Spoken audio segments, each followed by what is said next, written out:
5. And now, Pastor Comparet. This is Bertrand L. Comparet, and I want to talk to you about Israel's fingerprints. The Bible is written about and addressed to God's people Israel. It is the history of their past, prophecy of their future, the law of their relation to their God, and the promise of God's eternal care for them. The common misconception that the Jews are Israel, or all that remains of them, has made the Bible meaningless and most of it apparently false to those who hold this mistaken belief. It is just as though you took a good history of the United States, but wherever the name United States appeared therein, you erased it and wrote China in its place. As a history of China, it would be obviously false, but if you applied it to the right nation, it would be clearly true. The Bible's history of Israel's past is known to be accurate, and its prophecies of Israel's future have been fulfilled in every detail down to the present day. When the police have the fingerprints of a wanted man, they know that the man whose fingerprints match those they have is the man they seek. Likewise, when we find the people to whom God has fulfilled all of his promises and prophecies to Israel, we have found Israel. Today, the Anglo-Saxon, Scandinavian, and Germanic nations have Israel's fingerprints in every detail. When we realize that we are Israel, the Bible becomes full of meaning for us. It is our history. It contains God's promises to us. It gives us courage to face the terrible upheaval into which all the world is being drawn. If you will only read the Bible with an open mind, taking no man's word for it, but proving for yourself what the Bible says, then comparing that with what you know of present-day history, you will see that we are God's people Israel, and that, however terrible the trial ahead, we will be brought safely through it when we turn to God. First, let us briefly review the ancient history of Israel. God first made his promises of wonderful blessings to Abram, changing his name to Abraham, meaning father of nations. Note that this is in the plural, nations. God repeated his promises to Abraham's son, Isaac, and again to Isaac's son, Jacob, whose name God changed to Israel, which means he will rule with God. Israel had 12 sons. The descendants of each son became in time a tribe under its ancestor's name. Thus all the descendants of Dan became the tribe of Dan. All the descendants of Benjamin became the tribe of Benjamin, and so forth. For many centuries, all members of all the 12 tribes collectively were known as the children, that is, descendants, of Israel. However, do not confuse this with the later house or kingdom of Israel, about which I will have more to say later. Israel and his 12 sons with their families went into Egypt, as you will remember. And after about 2.5 centuries, their descendants left Egypt in the Exodus under the leadership of Moses. For several generations, they were ruled by judges appointed by God. Later, they unwisely copied the customs of the surrounding nations and demanded a king. So Saul became their first king, ruling the 12 tribes as a single nation. This unified nation of 12 tribes, like the United States of 50 states, continued until the death of Solomon in 975 BC, when it broke into 2 nations, Israel and Judah. 1 Kings, chapters 11 and 12, tell us how Solomon finally fell into idolatry, misgoverned the people, and burdened them with excessive taxes. Yes, they babbled about new deals and new horizons in those days, too. When his son Rehoboam succeeded Solomon as king in 975 BC, the weary people petitioned him to ease their burdens. But being vain and arrogant, and surrounded by a lot of bright young Jewish advisors, even as today, he threatened to make their load heavier. The exasperated people of the 10 northern tribes revolted and set up their own independent kingdom under Jeroboam, the son of Nebat, which is told in detail in 1 Kings chapters 11 and 12 and 2 Chronicles chapters 10 and 11. Rehoboam, the son of Solomon, had left in his kingdom only the 2 southern tribes, Judah and Benjamin, with most of the Levites, who were the priests. And this southern kingdom was never thereafter known as Israel, but only as the house or kingdom of Judah. The northern 10-tribed kingdom was thereafter called the house or kingdom of Israel. Just as the southern kingdom, Judah, took its name from the tribe of Judah, which was the ruling tribe, so also the northern kingdom of Israel was sometimes called Ephraim in the prophecies, because the tribe of Ephraim was the most powerful tribe in it. The histories and destinies of the two kingdoms were thereafter separate. They engaged separately in foreign wars and treaties, and were sometimes at war with each other, as the books of Kings and Chronicles record. From the time of this separation, 975 B.C., the Bible very carefully distinguishes between the southern 2-tribe nation of Judah and the northern 10-tribe nation of Israel. This distinction is kept clear both in the historical record of what is past and the prophetic record of what is to come. It would take me all day to cover them all, but for a few examples, see the following. The distinction is made, historically, in 2 Samuel 19, verses 40 to 43, 1 Kings 14, verses 19 to 21, chapter 15, verses 1 to 33, chapter 16, verse 8, 2 Kings, chapter 3, verses 1 to 9, 2 Chronicles, chapter 16, verse 1, chapter 5, verses 5 to 10, and many others. The distinction is kept clear in prophecies in Isaiah 7, verses 1 to 17, chapter 11, verses 12 and 13, Jeremiah 3, verses 6 to 18, chapter 5, verse 11, chapter 11, verses 10 to 17, chapter 13, verse 11, chapter 18, verses 1 to 6, chapter 19, verses 1 to 13, Ezekiel 37, verses 16 to 22, Daniel 9, verse 7, Hosea 1, verse 11, and chapter 4, verse 15, and chapter 5, verses 9 to 15, Amos 1, 1, Micah 1, 5, Zechariah 8, 13, and chapter 10, verses 6 to 8, and many others. Just as we must carefully distinguish between the two nations of Israel and Judah, so also we must carefully distinguish between the nation of Judah and the Jews, as we will discuss at length on the other soundtrack of this tape. Later, both nations were carried into captivity, but separately, at different times, by different conquerors, and taken to different places. Israel was conquered by Assyria between 740 and 720 B.C., and by 715 B.C. all of its people had been deported and resettled in what we now know as Armenia, northwestern Iran, and the region near Baku, around the southern end of the Caspian Sea. The Assyrians brought in other people and settled them in Samaria, the southern half of Israel's old Palestinian land, to which the people of Israel never returned. See 2 Kings chapter 17. From this time onward, the historical parts of the Authorized or King James Version of the Bible do not record the further history of Israel, but in the Apocrypha, 2 Ezra 13, verses 39 to 46, records their further journey to Ar-Sereth, the valley of the river Sereth, a northern tributary of the Danube River in modern Romania, which still bears the name Sereth. At the conclusion of this deportation of Israel from its Palestinian home, the Assyrian king Sennacherib also invaded the southern kingdom of Judah and captured all the smaller cities in it, everything except Jerusalem. The people of these smaller cities were deported, along with the people of the northern kingdom of Israel. Sennacherib's own record of this invasion says that he deported 200,150 people from the southern kingdom of Judah. 2 Kings 18, verse 13, and Isaiah 36, verse 1, mention his capture of these cities.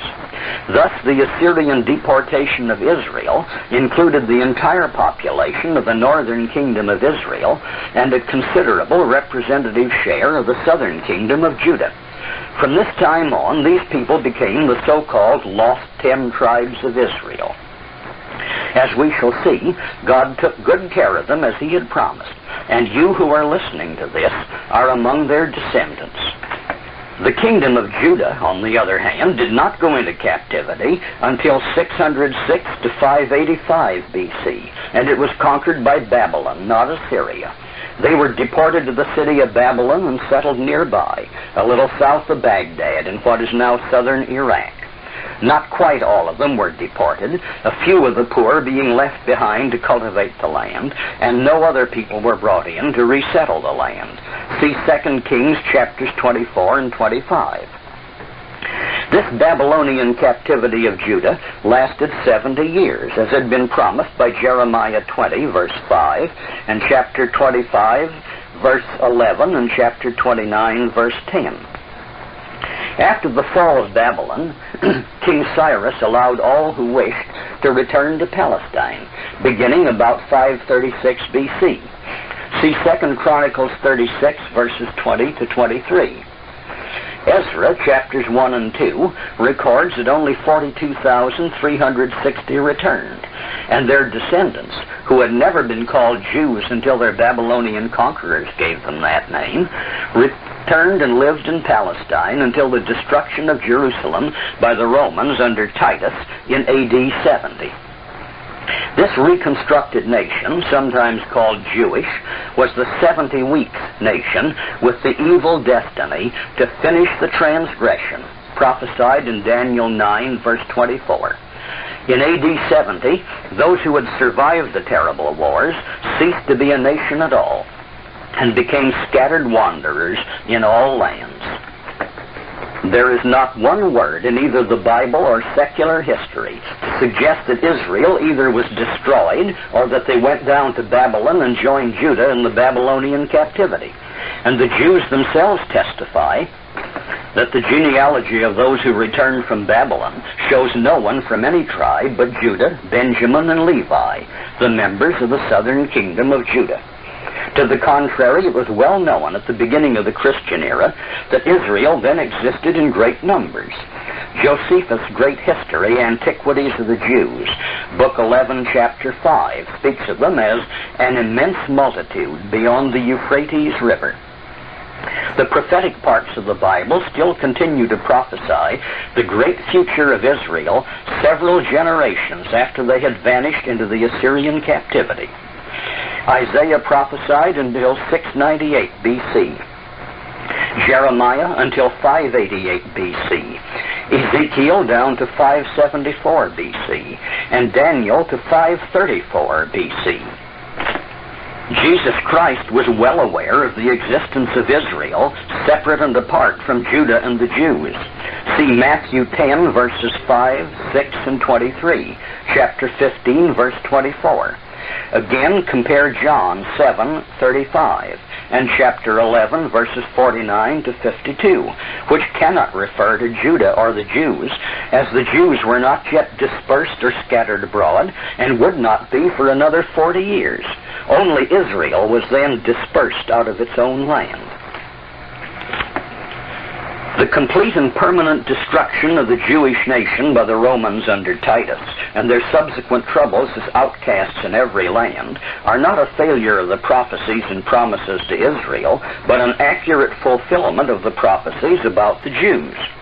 On the other soundtrack of this tape, we will consider in detail who are the Jews, where did they come from, what is their destiny. But for the present moment, we're still concerned with Israel. With the history of these nations in mind, let us examine God's promises and prophecies about Israel in the Bible. God's promises to Abraham were unconditional. God must fulfill them or break his word. Consider what God said in Genesis 12:2, 13 verse 16, 15 verse 5, 17 verses 4 to 7 and 19, and 22 verses 16 and 17. And I will make of thee a great nation, and I will bless thee, and make thy name great, and thou shalt be a blessing. And I will make thy seed as the dust of the earth, so that if a man can number the dust of the earth, then shall thy seed also be numbered. As for me, behold, my covenant is with thee, and thou shalt be a father of many nations. And I will establish my covenant between me and thee, and thy seed after thee in their generations, for an everlasting covenant. Look now toward heaven, and count the stars, if thou be able to number them. And he said unto him, So shall thy seed be. By myself have I sworn, saith the Lord, that in blessing I will bless thee, and in multiplying I will multiply thy seed as the stars of the heaven, and as the sand which is upon the seashore, and thy seed shall possess the gate of his enemies. God did not say that he would do this if or perhaps. These were all unconditional promises.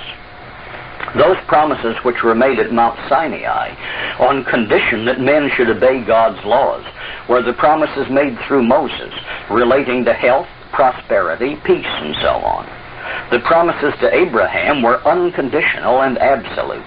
And in the New Testament, Paul tells us that these, the law, which was 430 years after, cannot disannul, that it should make the promise of none effect. See Galatians 3, verse 17. If the Bible is true, if God's Word is good, then these promises must be good. God repeated these promises unconditionally to Isaac in Genesis 26, verse 24. Sojourn in this land, and I will be with thee and will bless thee. For unto thee and unto thy seed I will give all these countries, and I will perform the oath which I swore unto Abraham thy father.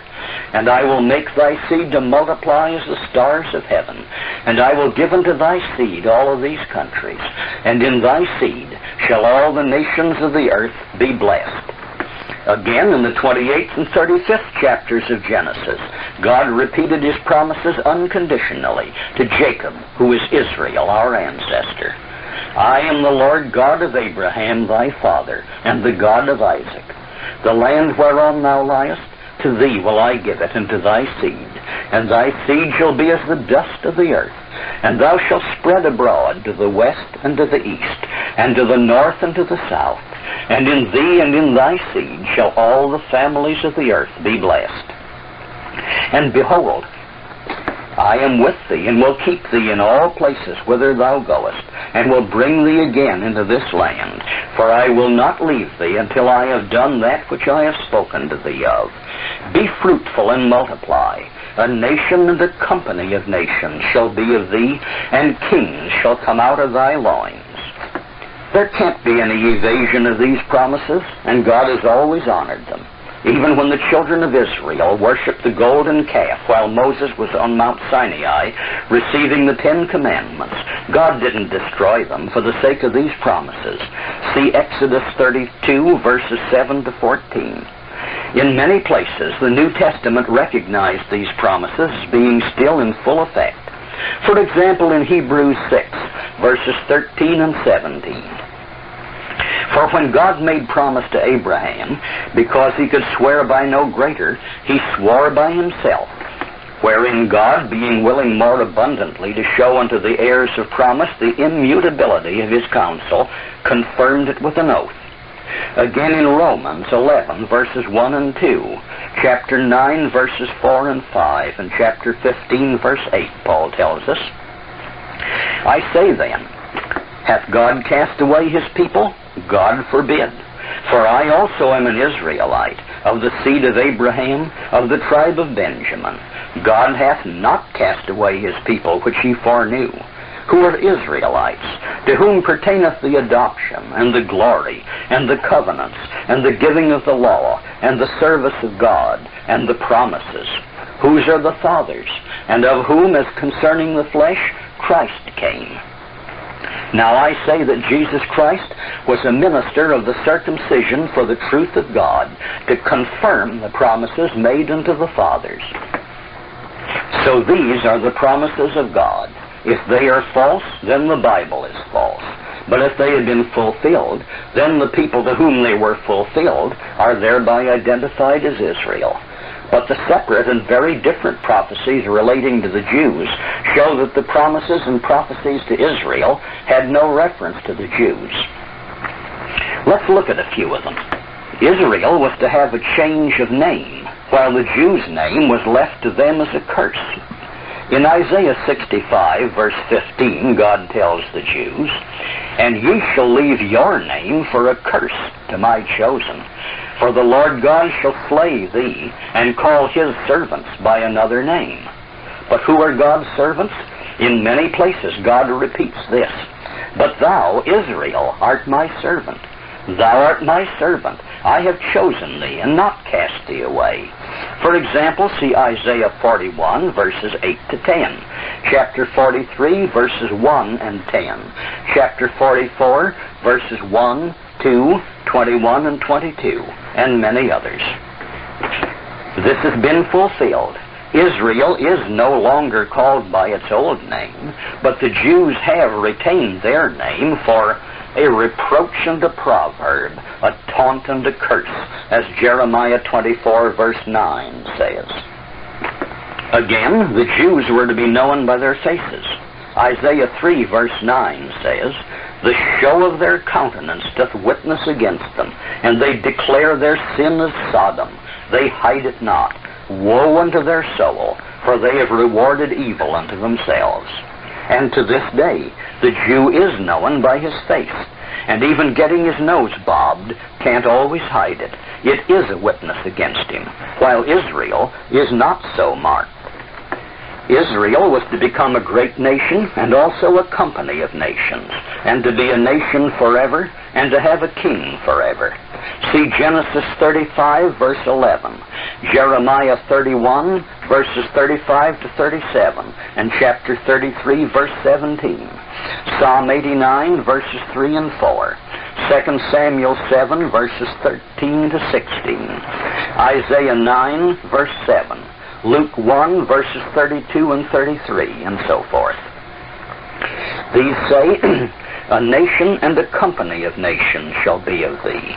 Thus saith the Lord, which giveth the sun for a light by day, and the ordinances of the moon and of the stars for a light by night. If these ordinances depart from before me, saith the Lord, then the seed of Israel shall cease from being a nation before me forever. For thus saith the Lord, David shall never lack a man to sit upon the throne of the house of Israel." Since the sun, moon, and stars still shine, these promises must be still in effect, and they cannot possibly apply to the Jews, who never were a company of nations, and who ceased to be a nation at all in AD 70. On the other hand, Israel has fulfilled all of this, as we shall see. God said that the Jews were to be destroyed as a nation and to become scattered outcasts in all lands.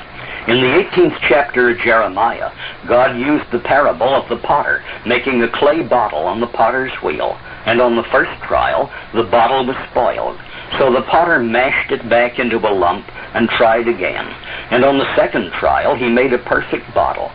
God said that he would remake Israel into the kind of nation he wanted, just as the potter had done with the soft clay. But in the next chapter, Jeremiah 19, God told the prophet to get an earthen bottle which had been burned hard, and to assemble the elders and important men of Jerusalem. Then God said, "Then shalt thou break the bottle in the sight of the men that go with thee, and shall say to them, Thus saith the Lord of hosts, Even so will I break this people in this city, as one breaketh a potter's vessel that cannot be made whole again." Again, in Jeremiah 15, verse 4, and chapter 24, verse 29, God said of the Jews, "And I will cause them to be removed into all the kingdoms of the earth, because of Manasseh, the son of Hezekiah, the king of Judah, for that which he did in Jerusalem. And I will deliver them to be removed into all the kingdoms of the earth for their hurt, to be a reproach and a proverb, a taunt and a curse, in all the places whither I shall drive them." In fulfillment of this, after the 70 weeks, or 490 years of Daniel 9, verse 24, were completed, Titus, the Roman general, destroyed Jerusalem in AD 70, and the Jews were broken as a nation, and have had no king of their own. In John 19, verse 15, they spoke truly, "We have no king but Caesar." Israel, on the other hand, was to become a very numerous people. besides the many statements of this in Genesis chapters 13, 15, 22, 16, 26, and 28, it is repeated in Hosea 1, verse 10. Yet the children of Israel shall be as the sand of the sea, which cannot be measured or numbered.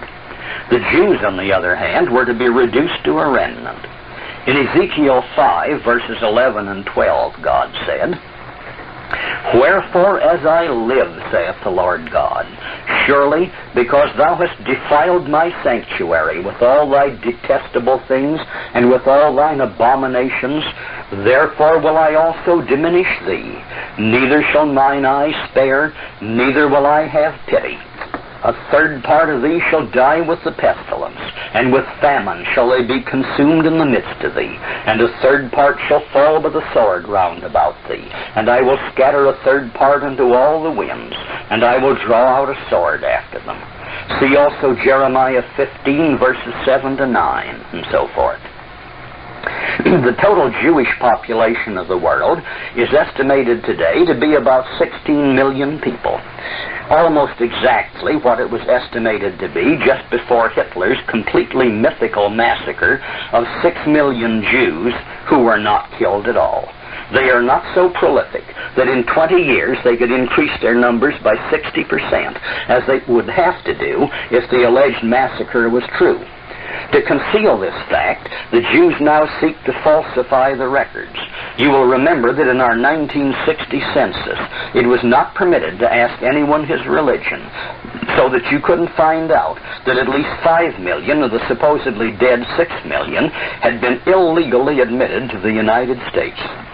But this 16 million is certainly not as the stars of the heavens or as the sand which is upon the seashore for numbers. For another thing, Israel was to become blind to its identity. In Romans 11, verse 25, Paul comments that blindness in part has happened to Israel. This is in fulfillment of Isaiah 42, verses 19 and 20. Who is blind but my servant, or deaf as my messenger that I sent, seeing many things, but thou observest not, opening the ears, but he heareth not? You remember that God's servant is Israel. The Jews, on the other hand, are not blind to their identity. They know their origin and history, although they try to fool you into thinking that they are Israel. And generally, they've succeeded in this deception. Again, Israel was to receive the new covenant, Christianity. Jeremiah 31:33 prophesied it, and in Hebrews 8, verse 10, Paul quotes it in proof of this. But this shall be the covenant that I will make with the house of Israel after those days, saith the Lord. I will put my law in their inward parts, and write it in their hearts, and I will be their God, and they shall be my people. Have the Jews received the new covenant? Of course not. As the beloved Apostle John said in 1 John 2, verse 23, Whosoever denieth the Son, the same hath not the Father. And in John 15, verse 23, Jesus Christ himself said, He that hateth me, hateth my Father also. The Jews do not fulfill any of the principal prophecies concerning Israel. Therefore, the Jews are not Israel. On the other soundtrack of this tape, we will see who the Jews are. But does Israel exist today, or has God violated all of his promises? Yes, Israel exists today, for the Anglo-Saxon, Scandinavian, and Germanic peoples have received the fulfillment of God's promises and prophecies. First, they are a great nation and a company of nations, all of the same race. The United States is the largest civilized nation in the world. Its population is exceeded only by China, India, and Russia. It is the richest, the most advanced, the most benevolent in its policies, and has the greatest degree of liberty of any large nation. Between the two world wars, the former British Empire was officially reorganized into the British Commonwealth of Nations. Canada and Australia are independent nations. The Scandinavian and Germanic nations are of the same blood, have largely the same customs, and can be identified historically as the peoples who furnished most of the population of the British Isles and its colonies and the United States. Second, they are very numerous, as the prophecy said Israel would be. In the last 2 centuries, the population of the United States has increased from a mere handful to over 180 million, of whom about 140 million are white Christians of Anglo-Saxon, Scandinavian, or Germanic stock. In the last 3 centuries, the population of the British Isles and their colonies of Canada and Australia and New Zealand increased from about 5 million to over 70 million Anglo-Saxons. The nations of Germany, Austria, Holland, Denmark, Norway, Sweden, and Finland add about 96 million more. So the total number of the Anglo-Saxon, Scandinavian, and Germanic peoples is well over 300 million. Third, they are a maritime people. Of the descendants of Israel, Numbers 24, verse 7 prophesies, "His seed shall be in many waters." And in Psalm 89, verse 25, it says, "I will set his hand also in the sea, and his right hand in the rivers." Today, the world's greatest navies are those of the United States and Britain, and the 3 greatest merchant marine fleets are those of the United States, Britain, and Norway. Fourth, they are the greatest military powers. Jeremiah 51, verse 20 gives God's word. "Thou art my battle axe and weapons of war, for with thee will I break in pieces the nations, and with thee will I destroy kingdoms." Throughout history, this has been true. 2 centuries after being taken captive by Assyria, the peoples of Israel, who were then generally known as Scythians, had bled Assyria white by their constant warfare against it, so that Assyria was an easy pushover victory for the Medes and Persians just before they turned their attention to Babylon.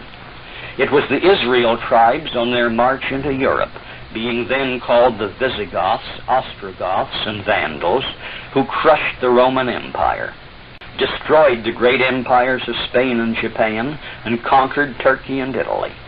Not without heavy cost, of course, for the promises of easy victory were among the promises made through Moses, and these were conditional upon keeping the law.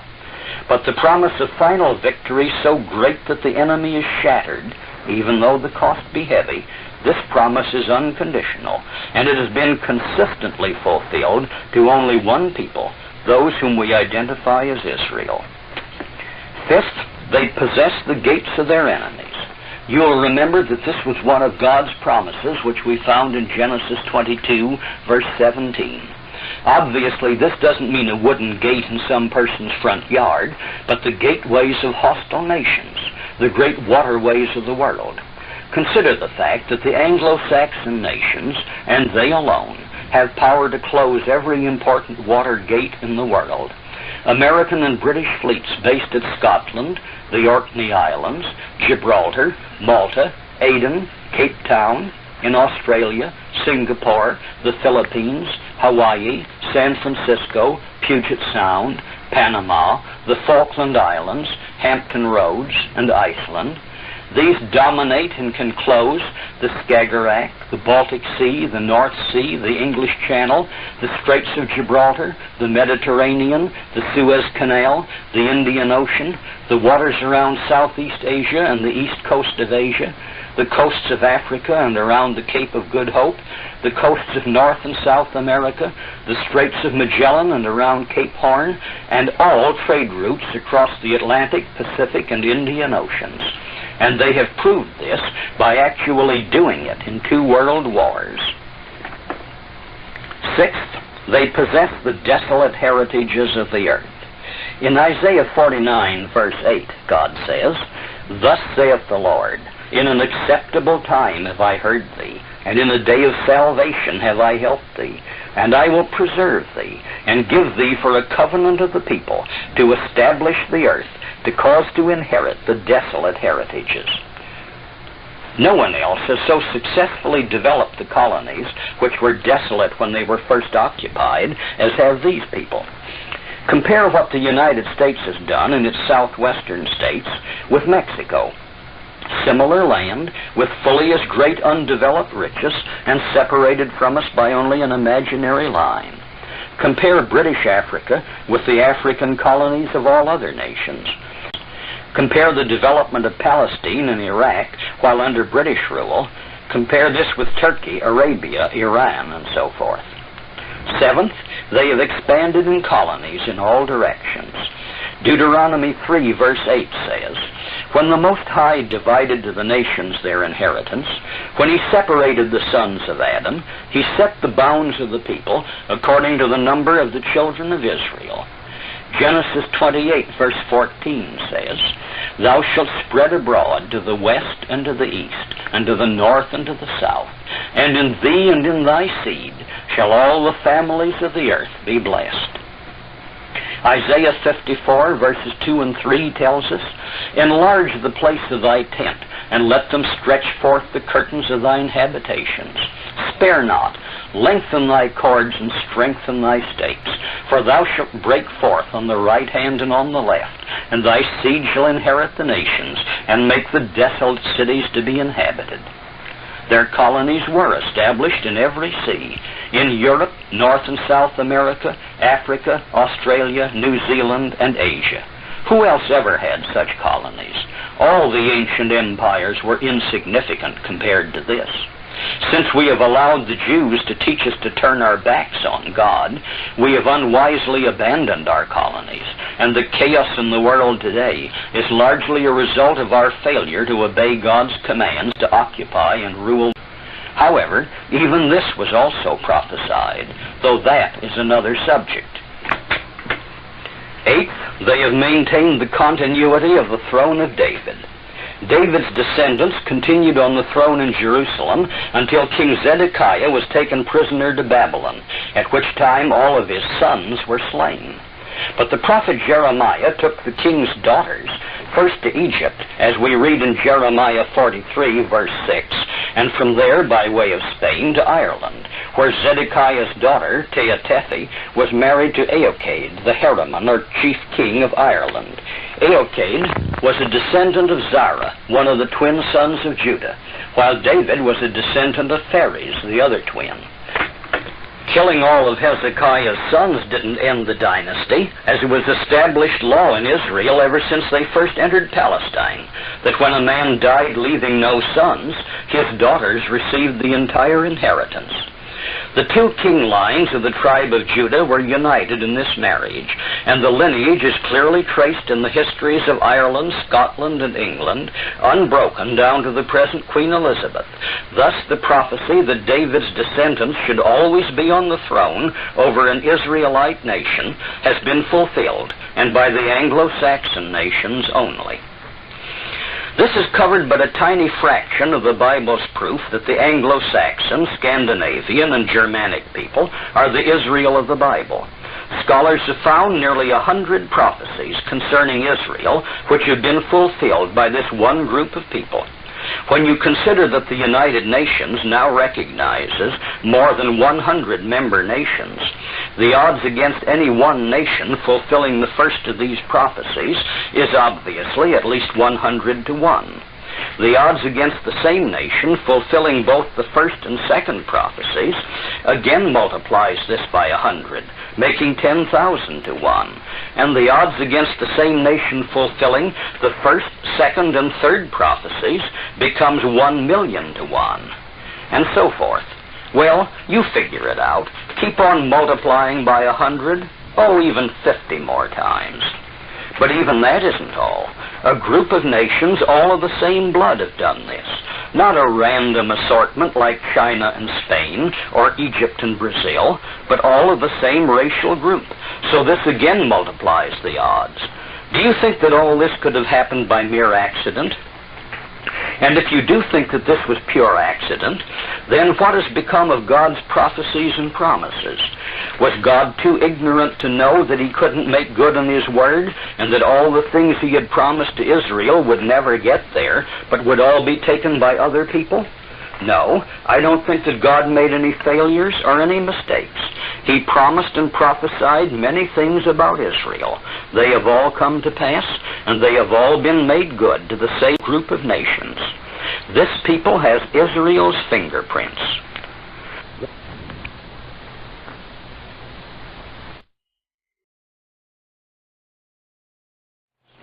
Then followed the siege of Jerusalem, which was ended when the angel of the Lord killed 185,000 Assyrian soldiers in one night, and Sennacherib gave up the siege and fled back to his own land. In confirmation of this, Sennacherib's own record of this says, I then besieged Hezekiah of Judah, who had not submitted to my yoke, and I captured 46 of his strong cities and fortresses, and innumerable small cities which were round about them, with the battering of rams and the assault of engines and the attack of foot soldiers, and by mines and breaches made in the wall. I brought out therefrom 200,150 people, both small and great. Hezekiah himself, like a caged bird, I shut up within Jerusalem, his royal city. Ancient kings were boastful of their victories, but never of their defeats. So King Sennacherib tactfully fails to state how the siege of Jerusalem ended. But he does confirm the capture of all the other cities of Judah and the deportation therefrom of 200,150 people. Remember that all the people of the 10 northern tribes were already settled around the south end of the Caspian Sea in the Assyrian deportation of Israel. Now to them was added a large portion of the 2 southern tribes of Benjamin and Judah, so that the Assyrian deportation included all of the 10 tribes and a substantial representation from the other 2. These were the people who became your ancestors and mine when they moved into Europe.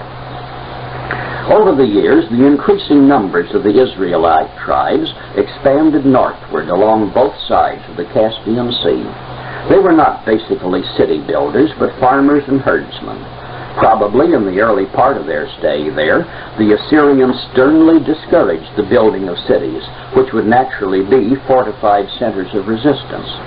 As they were moving into this area, herded along as prisoners, robbed of all their belongings, they had to make themselves brush shelters or booths where they stopped for any length of time. Here in the southwest, our Indians call such a brush shelter a wickiup. The Hebrews called it a sukkah, applying the name also to a tent. It was the only house a nomad owned. The plural of sukkah was sukkoth. Gradually, this was slurred over into skuth and used of a tent dweller or nomad. And finally, among the Greeks, this was slurred over into Scyth and Scythian. The great carving on the Behistun rock, made about 516 B.C., carried inscriptions showing the many different nations who were tributary to King Darius I of Persia. These inscriptions were written in Old Persian, in Median, and in Assyrian. They showed that among these were a Scythian nation, called in Assyrian and Babylonian Gimri, the name meaning the tribes. From Gimri was derived the name of the Cimmerians, who settled somewhat to the north and into the Ukraine. But the Behistun inscriptions also stated that these people were called Sakka in Persian and Median. So already the later names are beginning to evolve. The great Greek historian Herodotus, who lived from 484 to 425 B.C., and who is generally called the father of history, speaking of these people, says, the Sakkai, or Scyths, were clad in trousers, and had on their heads tall, stiff caps rising to a point. They bore the bow of their country and the dagger, besides which they carried the battle axe, or sagirus. They were in truth Energian Scythians, but the Persians called them Sakkai, since that is the name which they give to all Scythians. Incidentally, some of the magnificent carved walls of the ancient ruins of the Persian palace at Persepolis show illustrations of those Sakkai in their trousers and pointed caps, bringing tribute to the Persian king. We are now getting further clues to these people. Herodotus says that the Scythians, or Sakkai, first appeared in that land in the 7th century B.C., which is the very same period in which the tribes of Israel were settled there by their Assyrian conquest. Their use of the battle axe as a weapon is a carryover from their history as Israel. In Jeremiah 51, verse 20, God says of Israel, "Thou art my battle axe and weapons of war, for with thee will I break in pieces the nations, and with thee will I destroy kingdoms." We will see later that the name evolved from Saka to Saxon, and it is noteworthy that the battle axe was the great weapon of the Saxons. These Scythians, or Sakai, lived up to God's description of Israel as his battle axe and weapons of war. They became a military people of great power who did much to break up ancient nations. The Greek geographer and historian Strabo, who lived between 63 B.C. and about 21 A.D., says, most of the Scythians, beginning from the Caspian Sea, are called Dahe Scythai, and those situated more toward the east, Massagetae and Sakai. The rest have the common name of Scythians, but each tribe has its own peculiar name. The Sakai had made incursions similar to those of the Cimmerians and Triris, some near their own country, others at a greater distance. They occupied Bactriana and got possession of the most fertile tract in Armenia, which was called after their own name, Sakacene. They advanced even as far as the Cappadocians, those particularly situated near the Euxine Sea, which today we call the Black Sea, who are now called the Pontici. This was but the early part of their expansion, however. When a century had elapsed since their deportation to this land of Scythia, they had grown strong enough to begin the long series of harassing wars against their conquerors, the Assyrians. They lacked the strength to capture the powerfully fortified group of cities around the Assyrian capital, and in turn, their nomadic habits made it easy for them to retreat before a too powerful Assyrian army. But generations of this constant warfare wore down the Assyrians and bled them white, so that when the Medes finally overran Assyria and captured Nineveh in 612 B.C., their victory was a fairly easy one against the exhausted Assyrians. From this point on, I could refer you to just one historical book which alone fully traces the Scythians on to their settlement in England as the Anglo-Saxons. A History of the Anglo-Saxons by Sharon Turner does a magnificent job of this. As most of you know, I am a lawyer by profession, and a lawyer soon learns to distinguish between the man who actually knows the facts and the man who is merely repeating hearsay, that is, gossip and rumor he has heard from others. But how do we know whether these others actually knew what they were talking about? Unless a man has seen the occurrence with his own eyes, his ideas on the subject are no better than the accuracy of the information he has received.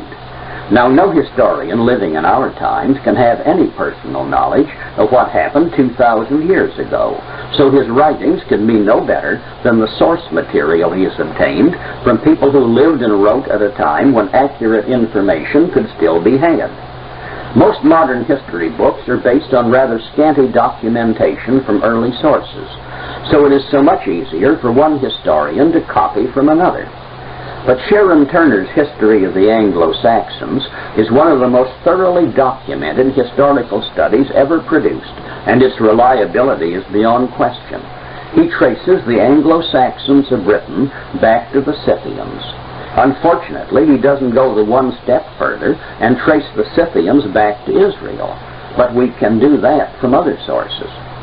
But let us go back to the Scythians as the people of Israel became known in the land to which they were deported. Diodorus Siculus, a Greek historian who lived in the times of Julius and Augustus Caesar, says this: "The Scythians anciently enjoyed but a small tract of ground, but through their valor, growing stronger by degrees, they enlarged their dominion far and near, and attained at last to a vast and glorious empire. At the first a very few of them, and those very despicable for their mean origin, seated themselves near to the river Araxes. Afterward one of their ancient kings, who was a warlike prince and skillful in arms, gained to their country all the mountainous parts as far as to Mount Caucasus.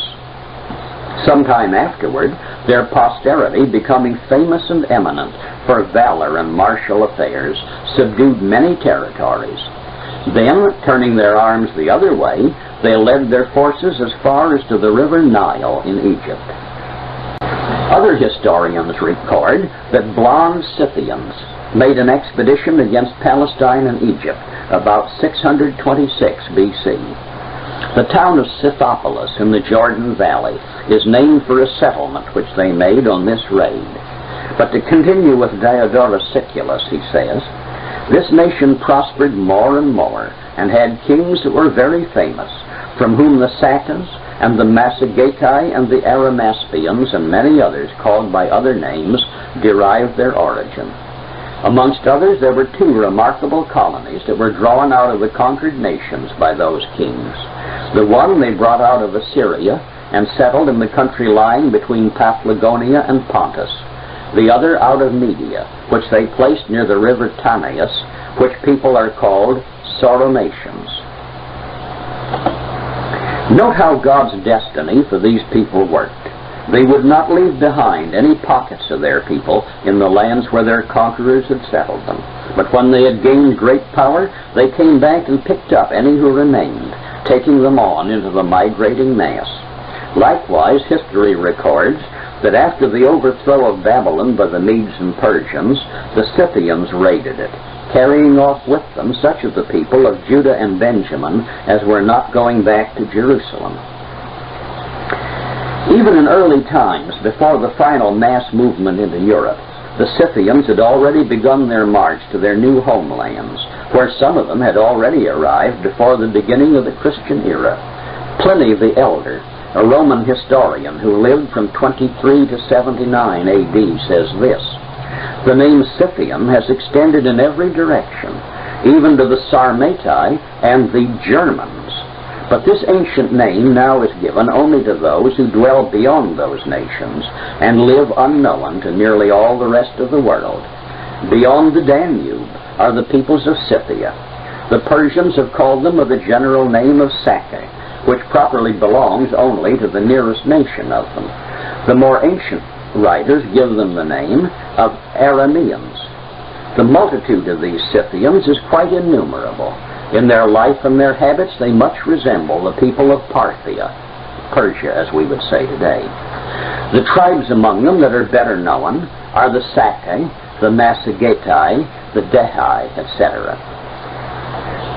Others have noted this early migration into Germany. For example, Herodotus mentions a migration and settlement of a people he calls the Sigainoi, who themselves claim to be colonists from Media, and who migrated as far as the river Rhine in northern Europe. Remember that among the places the Israelites were resettled by the Assyrians were the cities of the Medes, and these people themselves said they had come from Media. Also note that Pliny the Elder said that the more ancient writers give them the name of Arameae, that is, Aramean. In modern language we would say Syrian. In Deuteronomy 26, verse 5, every Israelite was commanded to confess that a Syrian, ready to perish, was my father, and he went down into Egypt and sojourned there with a few, and became a nation great, mighty, and populous. Hence, these ancient writers could correctly identify the Israelite Scythians as Arameans, for they had come from a land which was part of Greater Syria. Among the tribe of the Scythians, the Massagetae attracted the notice of all the ancient historians by their numbers and their warlike ability. Those who described them in more detail divided them into the Massagetae and the Thesagetae. The Getae part of the name soon evolved into Goth. The Massagetae were the greater Goths, and the Thesagetae were the lesser Goths. Thus, we already find among the Scythians names we can identify as the people who later conducted the great migrations into Europe. The Goths, as we know, were later called Ostrogoths, meaning East Goths, and Visigoths, which means West Goths. But to go back a few centuries, The Sacae were allies of the Medes and Persians in the attack upon Babylon in 536 B.C. Remember that God had said that Israel was my battle axe and weapons of war. For with thee will I break in pieces the nations, and with thee will I destroy kingdoms. So God had used Scythian Israel to maintain constant war against Assyria for nearly a century, until Assyria was too weakened to resist the Medes and Persians. Then God used Scythian Israel, the Sacae, to help in the conquest of Babylon when its time had come. Later, King Cyrus of Persia was foolish enough to try to conquer his former allies, the Sacae, but he was killed in the battle.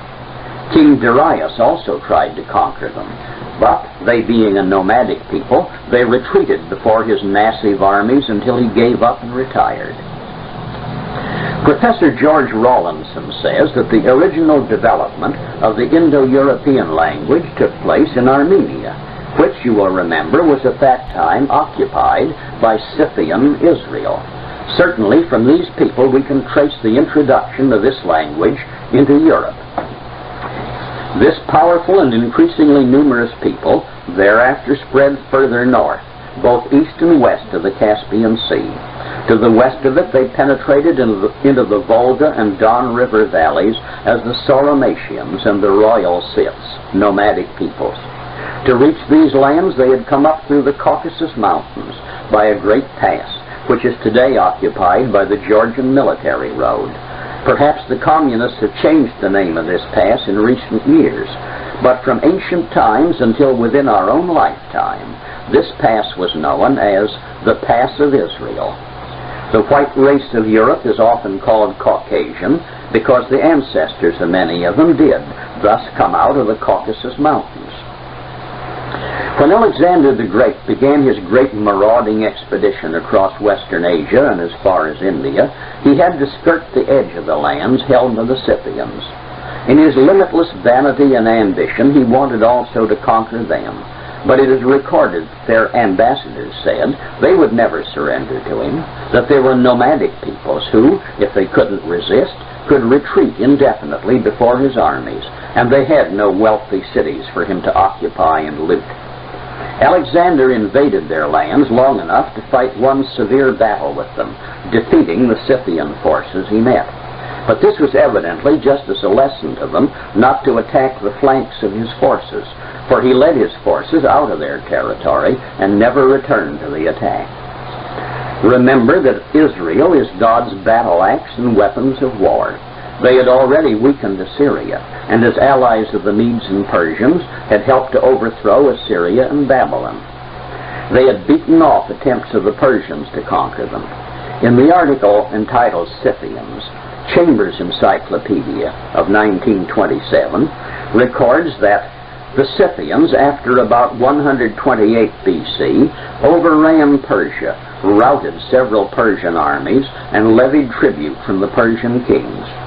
During the 1st century before and the 1st century after Christ, hordes of Scythians, having overthrown the Bactrian and Indo-Greek dynasties of Afghanistan and India, invaded northern India, and there they maintained themselves with varying fortune for 5 centuries longer. The Jats of India and the Rajputs have both been assigned the Scythian ancestry. The historian Madison Grant writes that ancient Bactria maintained its Nordic and Aryan aspect long after Alexander's time, and did not become Mongolized and receive the sinister name of Turkestan until the 7th century A.D. He also says the Sacae were the blond peoples who carried the Aryan language to India. A land which was so vast and was not the original home of the Israelite Scythians, but already had some inhabitants when they settled there, must of course show varying types of people. The Nordic or Aryan Israelite Scythians conquered these other races. While some writers speak of a Mongoloid type found in some parts of Scythia, ancient writers pretty well agree that the dominant Sacae or Massagetae Scythians were a Nordic people. Dr. Hans Günther, professor at Berlin University, in his Racial Elements of European History, published in the 1920s, says, "The investigations into the traces left behind them by that widespread Nordic people, the Sakai or Scythians, with its many tribes, are well worthy of attention. It had been living on the steppes of southeastern Europe, and had spread as far as Turkestan and Afghanistan, and even to the Indies. The ancient writers, such as Polemon of Ilium, Gallienus, Clement of Alexandria, and Adamantius, state that the Sakai were like the Celts and Germans, and describe them as ruddy, fair. The Scythian tribe of the Elams are also described as having a Nordic appearance. Ammianus, who lived about A.D. 330 to 400, calls them, almost all tall and handsome, with hair almost yellow, and a fierce look." We have seen that the names of the Massagetai and Thysagetai evolved into Goths, the Ostrogoths or East Goths, and the Visigoths or West Goths. The historian Ptolemy, who died about 150 A.D., mentions a Scythian people descended from the Sakai by the name of Saxons, who had come from Media. Albinus, who lived in the 1st century B.C., also says, "The Saxons were descended from the ancient Sakai in Asia, and in process of time they came to be called Saxons." The historian Prideaux reports that the Cimbrians came from between the Black and the Caspian Seas, and that with them came the Angli. We are now well into established European history. By the beginning of the 4th century A.D., many of the Goths were already Christians. In the 4th century, there were several collisions between Visigoths and Rome, and in the year 410 A.D., the Visigoths became the masters of Italy and captured Rome. Later, they moved into southern France and northern Spain, where they settled permanently. The Ostrogoths settled in what is modern Hungary, about 455 A.D. Under Theodoric the Great, they conquered Italy about 493 A.D. and set up an Ostrogoth kingdom in Italy, which, however, was short-lived. Their descendants are the fair-skinned and blonde Italians of northern Italy, and we find some of them also in Switzerland. But the Goths had destroyed the Roman Empire. God's battle axe was again destroying the kingdoms of the Babylonian order of empires. The Angli and the Saxons moved up the Danube Valley and settled in Germany and along the Baltic shores, as is well known. And from there, the Jutes, Angles, and Saxons colonized England after the Roman legions were withdrawn in the year 408 A.D. Actually, the earliest waves of migration penetrated to the farthest edges of the European continent, partly because they could move through nearly empty lands without meeting any people strong enough to effectively resist them, partly because they were being pushed farther by the later waves of Israelite migration coming behind them.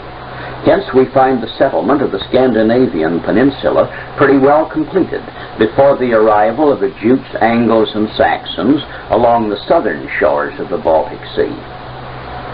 The tribes which settled along the shores of the Baltic and the Scandinavian peninsula were a great maritime people, as some of the Israelites had been, even when still in Palestine, and as God had prophesied. The Jutes, Angles, and Saxons came from within the Baltic Sea, but their ocean-borne raids on England were heavy and continuous. Later, by invitation of the British, they settled along the eastern shores in East Anglia, Mercia, Northumbria, Sussex, Wessex, Essex, and Kent. William the Conqueror invaded England in 1056 with the Normans, but these were not Latin French. They were actually Norse Vikings who had settled on the coast of France in the province of Normandy, the word Norman being really derived from Norseman. So we see that the migrations of Israel, first into Scythia, expanding there, then gaining the names of Goths, Angli, and Saxons, and under those names, moving on into their present European homelands, is a well-established historical fact. There is also the fascinating story of the early migrations by sea, but that is another subject in itself, which I will have to take up some other time.